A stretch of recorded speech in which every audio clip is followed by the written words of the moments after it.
seperti yang tadi disarankan sama Pak Dokter juga, untuk yang sudah terscreening dan jelas-jelas itu tulisannya rujuk, artinya kita hanya memberikan dosis awal, ngaten. Itu kalau yang sudah hipertensi nih Pak Dokter. Nah, itu menurut saya kalau yang pasiennya ngapunten yang dekat untuk mengakses SPOK mungkin nggak masalah, bisa berkali-kali bolak-balik nih Pak Dokter. Tapi kalau misalnya cuma yang jauh terus kurang mampu lah Pak Dokter, barangkali bisa direkomendasikan untuk dokter yang ada di puskesmas. Jadi nanti kami juga bisa mengisi dokter yang di puskesmas ini boleh nanti selanjutnya di treatment di puskesmas atau kepripun Pak Dokter, mohon saran.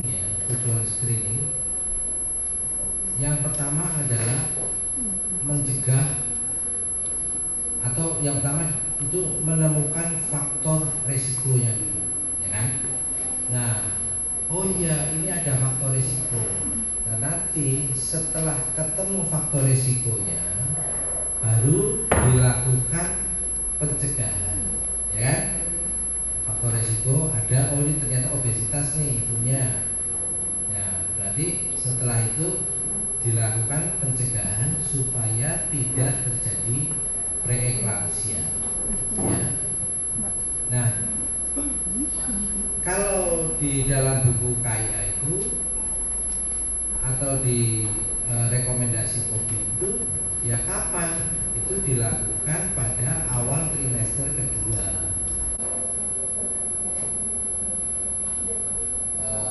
Ya itu tadi, kalau misalnya penyebab kematiannya karena preeklamsia berat atau dekom atau debulmo, coba dilihat di UKM-nya pasti kosong.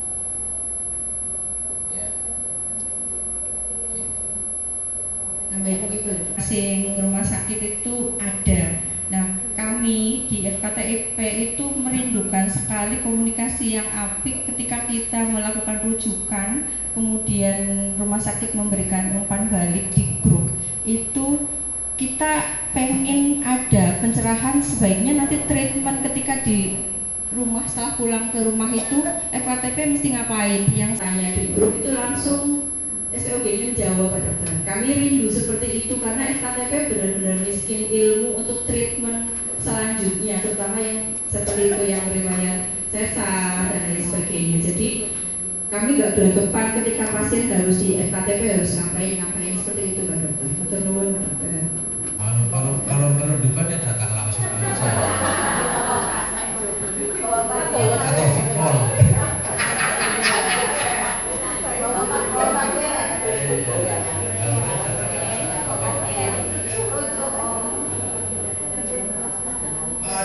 Sudah jalan, sudah baik kok sebenarnya ya. Kalau menurut saya itu loh, mungkin setiap tempat itu saya tahu ya di RSUD sudah ada, tempat saya sudah ada. Pasiennya sekarang dalam keadaan hamil nih Pak. Itu pasien umur 28 minggu kehamilannya, tensi 170/110, proteinurin positif 2. Datang dari Jakarta. Kemudian di screening di puskesmas sama dokter kan langsung diperintah untuk dirujuk nih Pak. Pasien menolak sama sekali, dinego nggak bisa. Akhirnya Pak Kapus sendiri turun tangan ke rumahnya Pak, tetap tidak bisa. Nah akhirnya pasien itu periksa sendiri ke dokter klinik di spesialis kandungan dok di daerah Kaliwadas nih. Nah ternyata di situ nggak dilakukan rujukan Pak. Jadi pasien sekarang saya seperti nyimpen apa gitu, 28 minggu, protein urinnya positif 2, tensinya 170/110, sekarang di rumah Pak. Dia tinggal di 120, ibunya santai. Itu kalau saya kasih tahu ya, ini kalau ibu hamilnya memang baru 24 minggu, tensinya sudah segitu, saya sarankan dilahirkan, diakhiri kehamilan. Saya nggak mau tuh dirawat ya, dirawat 2 hari kan, dirawat tensinya kan masih tinggi tuh, Pas hari kedua kita memberikan dexamethasone. Pernah tuh 24 minggu berarti belum bisa saya kasih dexamethasone, Mbak. Karena kan kalau 24 minggu ke bawah dikasih kortikosteroid kan nanti efek ke bayinya epiphyse-nya tertutup, jadi tulangnya itu tidak memanjang. Makanya sudah kita kasih MGSO4, kasih antihipertensi, ya kan, 2 hari, sudah kan? Tensinya masih tinggi 120, masih 180, 120. Ini men, dipulangkan. Ya dipulangkan disangoni obat. Tapi sudah dibilangi ya bahwa ini prognosisnya itu jelek. Yang saya tanyakan sebenarnya di situ untuk faktor resiko yang paling dominannya itu dari faktor suami apa ibunya gitu dok. Maksud saya gini, waktu itu pernah pas mengikuti sebuah seminar atau pendekatan dari SPOP-nya itu mengatakan bahwa terkait dengan ibu hamil dengan pasangan baru ini itu menerangkan bahwa coba tanyakan ke istri pertama dari suaminya, jangan-jangan dia juga dulu persalinannya preeklamsi seperti itu. Nah, beberapa yang saya temui itu memang hampir enggak semuanya sih, cuma beberapa yang ditemui memang dengan pasangan baru ini kehamilannya resikonya dengan preeklamsi gitu. Tapi ada juga yang ditemui pasangan baru tapi si suaminya ini bukan dokter, cuma surat edaran tentang geprek yang terbaru atau update seperti itu. Jadi kami karena pemberian aspirat itu kan dari dokter yang memberikannya, meskipun kami sebagai bidan itu mungkin kan karena sering berteman kan paham dengan kondisi tertentu yang sudah disebutkan tadi di Pak Dokter itu, oh pasien ini memang seharusnya diberikan aspirin dosis rendah dan kalsium dosis tinggi sesuai dosisnya seperti itu. Jadi mohon Mbak Wanda, mungkin ini disampaikan kembali, 1 bulan yang lalu sudah disampaikan katanya segera akan diberikan surat edaran, mungkin kami menunggu seperti itu. Jadi ketika kami menyampaikan ke dokter-dokter yang baru juga payung hukumnya sudah jelas seperti itu.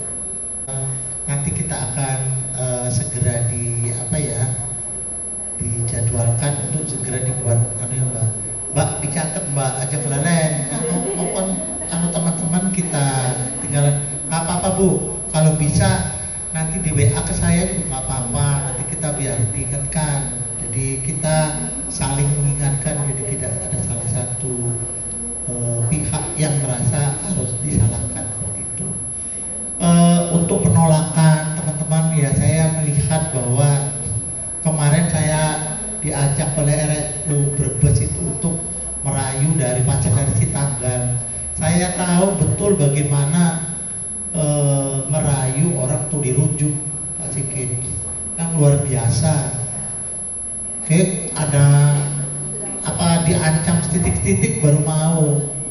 Saya bilang nanti nanti pemerintah akan memperlakukan seperti jenengan anaknya kena tifus tidak mau minum obat, dicekeli, tapi hari jenengan sih nyekeli polisi, enak jenengannya diadukan, malah wedi, akhirnya malam bisa bermalam dulu di rumah sakit yang tadinya sudah nanda tangani di atas meterai bahwa nolak, karena kita berjuang lagi, akhirnya mau besok paginya saya datang pagi-pagi udah bilang, Pak, matur nuwun Pak, saya jadi paham, ini saya mau dioperasi dan akhirnya mau ikut KB. Nah, lakukan kemudian tertulis betul kalau ada apa-apa panjenengan tadi itu yang sudah datang nih, kalau bisa kayak si ngomongnya nyangkrak kayak gue ya dicatat sehingga yang kayak gue pas urus gue jenengan bisa turun ambil dari gue. Yang kemarin tuh saya Bu Susi, Bu banyak sekali dokter-dokter di. Untuk masalah kematian ibu ini kan sebenarnya masalah klasik yang kita hadapi ya. Jadi tahun kemarin ya begitu, tahun sebelumnya begitu ya. Jadi pesan saya ya tetap tetap semangat lah untuk mengelola atau menangani ibu-ibu hamil ya, dan tetap semangat untuk meningkatkan untuk mengetahui semua masalah yang ada di ibu hamil. Jadi istilahnya ya, jalan yang paling ringan membuat diagnosis lengkap-lengkapnya kayak tadi saya bilang ya. Jadi apa masalahnya yang ada dicantumkan di sini. Jadi kedepannya kalau sudah kita tahu masalahnya ya, mungkin kedepannya untuk melangkah akan lebih gampang dan lebih terarah. Mungkin itu aja sih ya. Jadi tetap semangat ya, karena ya memang ya itu tadi Pak Mukhtar bilang begitu ya, memang ya di salah satu pihak ya memang SDM kita ya luar biasa ya. Saya tahu kemarin pas waktu Bu PJ Bu Ning itu ya, ini ya Pak Iskandar ya, Bu PJ nya memang betul, memang Brebes itu luar biasa. Kadang kalau menghadapi hal-hal yang kayak gini sulit, karena memang orangnya memang kadang sulit. Jadi ya tetap semangat ya. Kita tidak menyalahkan kok ya, tidak menyalahkan antara sesama nakes itu, enggak lah ya, tapi ya artinya ya bagaimana supaya kita bisa lebih baik ke depannya. Tentunya dilihat dari, saya udah berapa tahun yang ngamati ya, kadang kalau aki turun itu ya memang lagi wayai mudun gitu. Bismillahirrahmanirrahim. Assalamualaikum warahmatullahi wabarakatuh. Selamat siang, salam sehat, salam sejahtera untuk kita semua. Yang saya hormati Kabid Kesmas Bapak Dr. Mukhtar beserta Sukor Kesgagisi. Yang saya hormati, saya cintai dan banggakan seluruh peserta pertemuan pelatihan ANC, persalinan, kemudian NIFAS dan SHK bagi bidan. Ini berarti ada bidan koordinator, ada PONNET dan program anak ya. Ini berarti bidan semua nih, bidan semua nih. Seluruh peserta yang saya cintai, saya banggakan dari 38 puskesmas. Pertama-tama tentunya selalu kita panjatkan syukur kehadirat Allah Yang Maha Kuasa. Alhamdulillah di siang hari ini kita bisa silaturahmi di sela-sela jadwal pelatihan ya. Saya ini juga menyela juga karena sebelumnya ini jam 1 saya juga sudah ada kegiatan lain di KPT ya, terkait dengan pertemuan BPJS. Jadi ini mumpung belum dimulai, saya mampir ke sini dulu. Ya mudah-mudahan meskipun tidak lama, mudah-mudahan bisa bermanfaat ya. Untuk sampai saat ini sudah 48 ya. 48 itu paling tinggi ya. Kalau kabupaten di bawahnya itu kayaknya belum ada 20. Nah ini kan berarti sudah 2 kali lipat lebih. Ini sejak dari dulu sampai sekarang kita masih punya PR ya, punya beban terkait permasalahan kesehatan ibu dan anak. Tentunya indikator utamanya adalah masih terkait tingginya kematian ibu ya di Kabupaten Brebes, sudah 48. Kalau kita bedah, kita analisis, memang dari hulu sampai hilir ya, ini semua punya kontribusi penyebab tidak langsung. Kalau penyebab langsungnya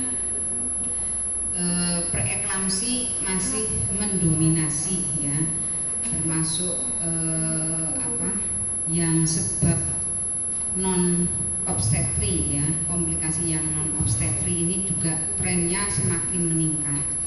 Kemudian perdarahan ini juga masih ada, tapi di bawah preeklamsi. Dengan kejadian-kejadian termasuk kematian ibu yang disebabkan oleh preeklamsi, kemudian juga keguguran, dulu juga pernah ada, bahkan juga stunting.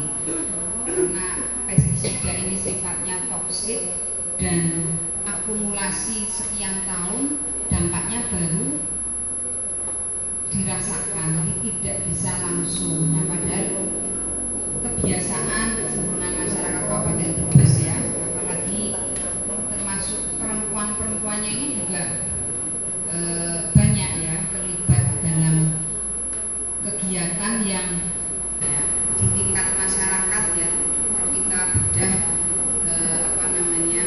simpul masalah yang ada di masyarakat, ternyata resti ibu hamil ini juga masih banyak dan pendampingan pengawalannya juga belum optimal ya, karena kenyataannya juga masih banyak ternyata ini bidan desanya ada yang tidak tahu ternyata ini resti. Ini harusnya mungkin sudah tidak hamil ya, sudah harus pakai kontrasepsi, ternyata juga masih hamil ya, mungkin dengan penyakit komplikasi paru atau mungkin jantung yang mestinya sudah tidak hamil, tapi ini kenyataannya masih. Ini PR-PR yang ada di sekitar kita dan kenyataannya juga selalu ada. Jadi peran kita ya di bidan desanya, ya di bidan desanya.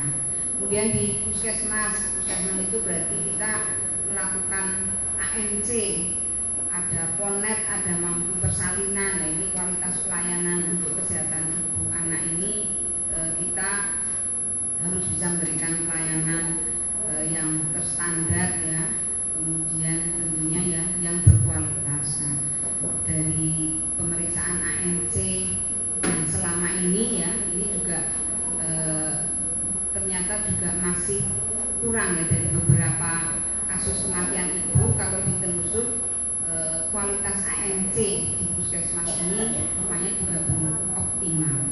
Nah, ini ada refreshing atau pelatihan terkait salah satunya ANC terpadu, tentunya juga segala permasalahan riski ini sudah bisa terdeteksi ya. Kalau mungkin dari desa, bidan desa meriksa oh ini berisiko tinggi, dan tentunya harus dirujuk, dipastikan ANC-nya secara terpadu dilakukan. Nah, ini harus ada komunikasi yang baik antar lintas. Maaf tidak membuka pertanyaan ya, karena sudah setengah menit dari telepon. Oke, demikian saya akhiri. Wabillahi taufiq wal hidayah. Wassalamualaikum warahmatullahi wabarakatuh. Waalaikumsalam warahmatullahi wabarakatuh. Ya, terima kasih Bu Inneke selaku jurusan Brebes yang telah memberikan pengarahan. Insya Allah untuk juknis ya, pelaksanaan bagaimana. Baik, hadirin yang kami hormati, acara selanjutnya yaitu penyampaian materi. Assalamualaikum warahmatullahi wabarakatuh. Waalaikumsalam warahmatullahi wabarakatuh. Hadir di Hotel Dedijaya ini ya. Kemudian barangkali ada yang kenal atau tidak mengenal saya. Ada yang sudah kenal atau udah sering? Yang kemarin ada yang ini sama nggak dengan yang kemarin kita di aula? Ada beberapa ya, yang mungkin kita refreshing aja ya, dan slide-nya memang nggak jauh-jauh dari yang pernah saya sampaikan sebelumnya, atau mungkin barangkali teman-teman ada yang belum mengikuti sebelumnya. Mudah-mudahan ini bermanfaat untuk kita dalam kegiatan atau pelaksanaan screening hipotiroid kongenital di puskesmas masing-masing. Ini agak berat sebenarnya saya menyampaikan materi ini di siang hari, di mana kita sudah makan siang ya, jadi agak-agak antara energi yang dipakai ke otak sama ke lambung itu berantem ya. Ada yang harus mencerna, ada yang harus berpikir ya. Baik, mudah-mudahan materi yang akan saya sampaikan ini nantinya akan masuk istilahnya ya, dan bisa dilaksanakan, digunakan di puskesmas. Monggo slide ya. Yang di belakang terlihat kayaknya, oh kelihatan hebat sekali ini warnanya, soalnya tapi nggak jelas. Itu sama aja gak kelihatan. Ya, ini ada 3 kasus. Jadi ceritanya ini kasus nyata sebenarnya, ditemukan oleh rekan sejawat kita, dokter spesialis anak. Lalu tinggi badannya hanya 95 cm, berat badannya 15 kg, usia 10 tahun 15 kg, kecil ya. Nah, kemudian kasus ketiga juga sama. Ada anak laki-laki usianya 11 tahun dan dia ternyata anak kembar, tapi anak kembarnya normal dan dia terlihat pendek. Nah, sama anak ini juga mengalami gangguan belajar dan IQ-nya rendah. Nah, terus saat diukur tinggi badan dan berat badannya juga kecil untuk usianya. Selanjutnya, ya, saat dilakukan pemeriksaan, ternyata kasus anak yang pertama tadi, yang perempuan tadi, dia ternyata mengalami hipotiroid kongenital. 3 kasus ini semuanya hipotiroid kongenital, padahal tampaknya hanya istilahnya yang kasus kedua dan ketiga itu kita mengetahuinya seperti anak yang developmental delay, maksudnya keterbatasan intelektual gitu ya, atau mungkin kalau orang awam bilangnya idiot gitu ya, istilahnya nggak pinter gitu, anaknya nggak bisa ngikutin pelajaran gitu. Gimana dong? Kelenjar tiroid itu kan harusnya ada di daerah sini ya, di leher. Dia ada di tempat lain sehingga tidak mendapatkan stimulus dari otak. Jadi di luar dari tempat yang seharusnya. Lalu kasus ketiga dia hipoplasia kelenjar tiroid. Hipoplasia itu maksudnya jadi kelenjar tiroidnya ada tapi ukurannya kecil. Dia tidak berukuran normal seperti, sehingga kalau diagnosisnya terlambat maka tata laksananya pun akan terlambat. Kalau kondisinya seperti ini, kita tidak bisa melakukan apa-apa gitu. Inilah alasan mengapa kita harus melakukan screening hipotiroid kongenital, karena waktu bayi dia nggak menunjukkan gejala, baru timbul gejala saat usia mulai beranjak besar, istilahnya sudah di atas 1 tahun atau di atas 6 bulan gitu. Itu sudah termasuknya terlambat gitu ya. Next. Nah, jadi ini kenapa disebut sebagai hipotiroid kongenital, karena memang dia adalah suatu penyakit bawaan atau kongenital. Hipotiroid berarti tiroidnya, hormon tiroid, hipo berarti rendah, kongenital berarti itu adalah sifatnya bawaan. Ya. Dengan perwakilan beberapa rumah sakit dari SEOG-nya nanti baru dikeluarkan. Tapi untuk sementara kita pakai yang lama dulu, jangan dirubah. Oke, seperti ini. Mungkin gitu ya Pak. Ini matur nuwun Pak Dokter atas materi yang disampaikan pada hari ini. Untuk selanjutnya acara adalah isoma ya Pak. Karena Bu Kadinnya belum hadir, belum ada jawaban dari Bu Kadin, jadi kita isoma jam